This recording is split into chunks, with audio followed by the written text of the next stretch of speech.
नमस्कार, सी न्यूज भारत में आप सभी का स्वागत है। इस वक्त मैं आपके साथ रचा सिंह। वक्त हो चुका है यूपी बुलेटिन का, तो शुरुआत करेंगे अयोध्या से, जहां बांग्लादेश में हिंदुओं पर हो रहे अत्याचार को देखकर संगठन व नेता उतरे सड़क पर। रुक करेंगे आगे ललितपुर की ओर, जहां टीकमगढ़ कुंडेश्वर मंदिर प्रांगण में भारतीय किसान संघ की बैठक का आयोजन किया गया। आगे बात करेंगे सिद्धार्थनगर की, जहां के बासी तहसील गेट के सामने का एक वीडियो सोशल मीडिया पर जमकर वायरल हो रहा है। इन तमाम खबरों पर करेंगे विस्तार से चर्चा। बांग्लादेश में हिंदुओं पर हो रहे अत्याचार को देखते हुए संगठन और नेता उतरे सड़क पर। रामनगरी अयोध्या में भी बांग्लादेश के खिलाफ लोगों का फूटा गुस्सा।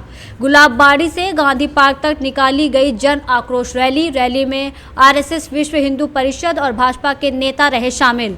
महिलाओं ने भी बढ़ चढ़कर इस रैली में हिस्सा लिया। आक्रोश रैली के दौरान अयोध्या पुलिस भी रही सतर्क।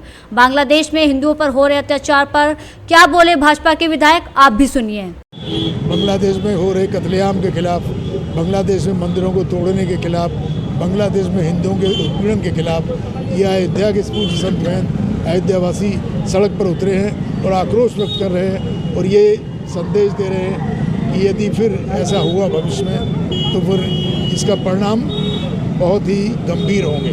कहाँ के लोग इसमें शामिल हुए हैं? इसमें इस नगर के, अयोध्या के पूज्य संत महंत, अयोध्यावासी, व्यापारी, महिलाएं, बेटियां, नौजवान, सभी लोगों ने इसमें अपनी भागीदारी की। रैली निकल के कहाँ से कहाँ तक गई है? ये गुलाबबाड़ी के मैदान से और गांधी पार्क तक ये रैली निकालने का हुआ शहर के अंदर। देशवासियों के लिए क्या संदेश होगा? देशवासियों के लिए क्या संदेश है? देशवासी तो पूरा आक्रोशित है इसको लेकर।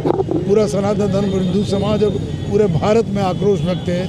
मुझे लगता है कि इस आक्रोश के गंभीर परिणाम होंगे। नहीं तो बांग्लादेश की सरकार से हम लोग निवेदन करते हैं कि वो इसको तुरंत रोके, इस पर अविलंब कार्रवाई करें। कौन कौन लोग शामिल हुए थे आज के प्रोग्राम में? कौन कौन लोग थे? माननीय चम्पत राय जी, तीर्थ के महामंत्री, हमारे राष्ट्रीय सेवक संघ के पदाधिकारीगण, संगठन के भाजपा के पदाधिकारीगण, मैं स्वयं विधायक के रूप में, मेयर और सभी जनप्रतिनिधि और आम जनता इसके साथ जुड़ी हुई थी। ये आम जनता की आक्रोश रैली थी। जहाँ उनका धर्म है वहाँ पर हिंदुओं पर लगातार अत्याचार हो रहा है, वो चाहे पाकिस्तान हो चाहे बांग्लादेश हो। बांग्लादेश में जो है हत्या हो गई, वहाँ जिस तरीके से हिंदुओं के साथ, बहन बेटियों के साथ नरसंहार हो रहा है, साधु संतों को जेल में डाला जा रहा है, इसको लेके अयोध्या ही नहीं पूरे देश में, पूरे विश्व के हिंदुओं में एक आक्रोश व्याप्त है। और अपने जन आंदोलन के माध्यम से, राष्ट्रपति जी के माध्यम से बांग्लादेश को अवगत कराना है किस तरीके की घटनाओं को तत्काल बंद किया जाए और हिंदू भाइयों को सुरक्षा दी जाए।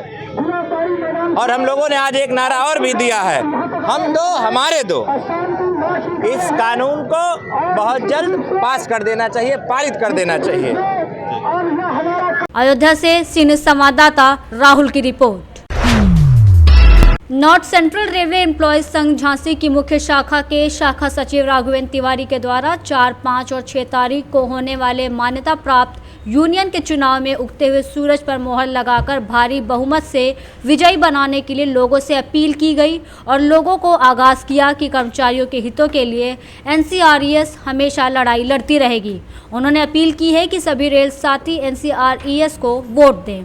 और दूसरा जो इसमें एक और इन्होंने किया है, जो हमारे पुरानी पेंशन में पुराने लोगों को 20 वर्ष की सर्विस का प्राविधान है कि 20 वर्ष के बाद कर्मचारी बीआरएस ले सकता है, अपनी सेवानिवृत्ति करा सकता है और वो पेंशन का हकदार होगा। इन्होंने वो लॉकिंग पीरियड को 25 वर्ष कर दिया, जिसका हमारा संगठन ने विरोध किया। और जो इनका जो 6 माह का अंशदान है, वो भी, इसका भी हमारा विरोध है। हमारा प्रमुख मांग है कि 25 वर्ष को उठा के 20 वर्ष किया जाए। और जो हमारी 10% की कटौती, कर्मचारी की अपनी कटौती है, उसमें कोई भारत सरकार का अंशदान नहीं है, वो 10% हमारा सेवानिवृत्ति के समय में ब्याज के कर्मचारी को दे दिया जाए। इस बात का विरोध हमारे संगठन के महामंत्री डॉक्टर एम राघ भैया जी ने 25 अगस्त 2024 को लिखित में इसका विरोध दर्ज कर दिया था। लेकिन दुर्भाग्य देखिए, दूसरे संगठन के जो महामंत्री हैं डॉक्टर शिव गोपाल मिश्रा जी, उन्होंने 25 अगस्त को एबीपी न्यूज़ को एक इंटरव्यू दिया, जिसमें उन्होंने यूपीएस के ड्राफ्ट्स के लिए भारत सरकार का धन्यवाद दिया और धन्यवाद तो हमारे महामंत्री जी ने भी दिया, लेकिन वो दिया केवल पेंशन के लिए। बाकी जो 25 वर्ष और 10% की कटौती वाला पैसा है, इसके लिए हमारे महामंत्री ने संघर्ष का ऐलान कर दिया कि जब तक ये दोनों बातें पूरी नहीं होंगी, ओपीएस जैसी सारी सुविधाएं हमारे कर्मचारी को नहीं दी जाएंगी, तब तक हमारा आंदोलन सतत रहेगा। वहीं दूसरे संगठन के महामंत्री जी ने बोल दिया कि अब संगठन की कोई संघर्ष की कोई ज़रूरत नहीं है, आंदोलन की कोई ज़रूरत नहीं है। इस उनके इंटरव्यू का असर ये आया कि पूरे भारतीय रेल में रेल कर्मचारी ने लाल झंडे को नकार दिया है। और भारत में ऐसे बहुत सारे जोन हैं, कई जोनों में तिरंगा झंडा सिंगल यूनियन के रूप में आ रहा है और एनपीएस का कोई भी कर्मचारी लाल झंडे के साथ नहीं है और लाल झंडे को किसी भी रूप में स्वीकार नहीं है। अब बात आती है हमारे जोन की, तो हमारे जोन में पिछले 2013 में जब चुनाव हुए थे तो हमारे संगठन को 58% वोट मिले थे, जो भारतीय रेल में प्रथम स्थान पर थे, कीर्तिमान था। इस बार हमारा कर्मचारी और जोश के साथ है और शायद है कि 58% से भी ऊपर हम जाएंगे और भारतीय रेल में एक नया कीर्तिमान पुनः स्थापित करेंगे। ऐसी हम लोगों को उम्मीद है कि हमारा चुनाव चिन्ह उगता सूरज है। इस संगठन के साथ आम कार्यकर्ता भी बिल्कुल तहे दिल से सूरज के साथ में है और सूरज के वोट देने के लिए तैयार है। और कर्मचारी उतावला है कि जब भी मौका मिलेगा मैं लाल झंडे वालों को, लैंप वालों को साफ कर दूंगा। और ऐसा आपको 4 और 5 और 6 दिसंबर को भी वोटिंग में दिखाई देगा, जिसका परिणाम 12 दिसंबर को आएगा, जिसमें आप लोग जब देखेंगे तो हमारा आपको जो कथन है वो चरितार्थ होता नजर आएगा। झांसी से सी न्यूज संवाददाता अंकित साहू की रिपोर्ट। भारतीय किसान संघ जिला और तहसील की मासिक बैठक कुंडेश्वर प्रांगण में आयोजित की गई, जिसमें सबसे पहले भारत माता, भगवान बलराम और दंतोपंत ठेंगड़ी जी का पूजन किया गया, जिसके बाद सभी को संगठन की रीति नीति से अवगत कराया गया। जिला मंत्री राजेंद्र श्रीवास्तव ने तहसील अध्यक्ष से तहसील और ग्राम समितियों की कार्यकारिणी की जानकारी ली, संगठन विस्तार पर भी चर्चा की। इसके बाद जिला अध्यक्ष शिव मोहन गिरी ने सभी से कहा कि संगठन आपके हित में सदैव कार्य कर रहा है। भारतीय किसान संघ लगातार विभागीय बैठकें कर रहा है, जिनके माध्यम से किसानों की समस्याओं को हल कराने का प्रयास हो रहा है। भारतीय किसान संघ की मांग पर ही सरकार के राजस्व महाअभियान की शुरुआत की गई।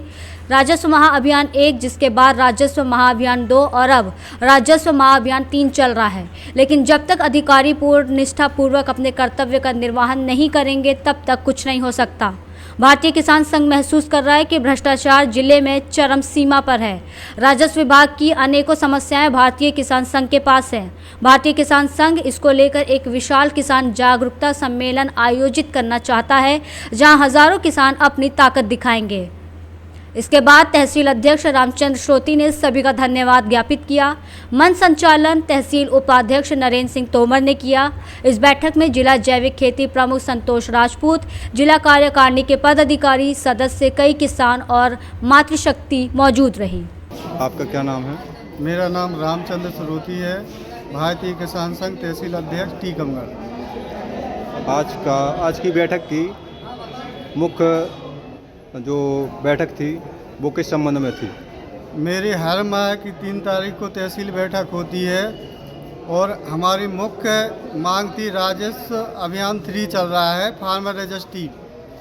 तो किसानों को एक तो परिमार्जन में बहुत समस्या आ रही है और दूसरा आधार कार्ड से किसानों के नाम मतलब मोबाइल नंबर लिंक नहीं है और तीसरा नाम मैचिंग में समस्या आ रही है। इस संबंध में किसानों को बताया, समझाया, 90-95% ये समस्या चल रही है राजस्व विभाग की। क्या नाम है आपका? मेरा नाम शिव मोहन गिरी, जिलाध्यक्ष भारतीय किसान संघ। आज की बैठक में मुख्य जो समस्या थी उनके बारे में थोड़ा बताएं। देखिए, भारतीय किसान संघ हर स्तर पे अपनी बैठकें करता है। तहसील की भी बैठक होती है, जिला की भी होती है, ग्राम समितियों की होती है। आज टीकमगढ़ तहसील की बैठक, जो कि नियत तिथि 3 तारीख है, इस पर जो हुई है और बैठक में कई समस्याओं को लेकर के बात हुई है, जिसमें तत्कालीन समय में जो भारतीय किसान संघ ने राजस्व अभियान प्रथम चालू करवाया, उसमें त्रुटि निकली तो द्वितीय करवाया, और द्वितीय में निकली तो अब तीसरा भी करवाया।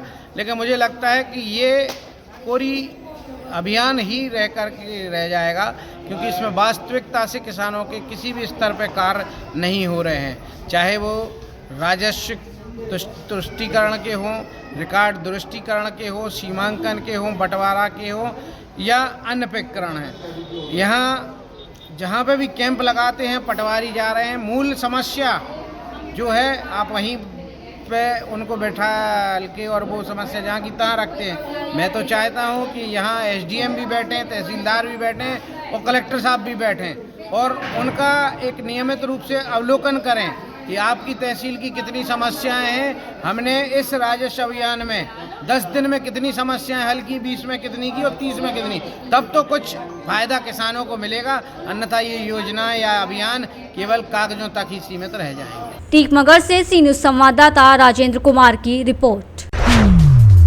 सिद्धार्थनगर के बांसी तहसील गेट के सामने का एक वीडियो सोशल मीडिया पर वायरल हो रहा है। वायरल वीडियो में देखा जा रहा है कि पुलिस एक व्यक्ति को अपने कस्टडी में लेकर जा रही थी, तभी एक व्यक्ति पीछे से आता है और एक पैर मारता है। जब तक पुलिस छुड़ाने में जुटे तब तक दूसरा युवक आता है और व्यक्ति पिटाई करने लगता है। पुलिस के द्वारा बल प्रयोग करते हुए मामला शांत कराया और कोतवाली लेकर चली गई। पूरा मामला जमीन विवाद का बताया जा रहा है, जहां बांसी तहसील में 2 पक्षों में मारपीट हुई और सूचना पर पहुंची पुलिस और अपने कस्टडी में लेकर थाने जा रही थी, तभी मारपीट की घटना पुलिस के सामने ही घटित हो गई। वहीं क्षेत्राधिकारी बांसी मयंक द्विवेदी ने कहा कि वायरल वीडियो का संज्ञान लिया गया है, पुलिस के द्वारा विधिक कार्रवाई की जा रही है। दिनांक 2 दिसंबर 2024 को थाना बांसी अंतर्गत तहसील बांसी क्षेत्र का एक वीडियो वायरल हुआ है, जिसका संज्ञान लिया गया तथा संपूर्ण प्रकरण की जांच करने हेतु तहसील से ही सीसीटीवी फुटेज प्राप्त की गई तथा प्रकरण के विषय में जानकारी की गई। तो यह ज्ञात हुआ है कि थाना मिसरौलिया के ग्राम निहलवा के जाहिद अली उर्फ आफत अली और उस गांव के ग्राम प्रधान दोनों लोग तहसील परिसर में किसी जमीनी विवाद के संबंध में वहां तहसील में उपस्थित थे तथा दोनों के मध्य झगड़े की सूचना पर पीआरबी तथा स्थानीय पुलिस जब मौके पर पहुंची तथा जाहिद उर्फ आफत अली को अपनी अभिरक्षा में लेकर वहां से थाने ला रही थी, तो उसी दौरान उस गांव के ग्राम प्रधान व कुछ अन्य व्यक्तियों द्वारा इस व्यक्ति के साथ मारपीट की गई। पुलिस द्वारा आवश्यक बल का प्रयोग करते हुए दोनों पक्षों को थाने लाया गया तथा निरोधात्मक कार्रवाई की जा रही है। प्रकरण के संबंध में आवश्यक वैधानिक कार्रवाई की जा रही है। सिद्धार्थनगर से सी न्यूज संवाददाता धर्मेंद्र कुमार की रिपोर्ट। फिलहाल यूपी बुलेटिन में बस इतना ही। देश दुनिया की तमाम बड़ी खबरों को जानने के लिए जुड़े रहें सी न्यूज भारत के साथ। हर खबर आपके साथ, आपके हाथ।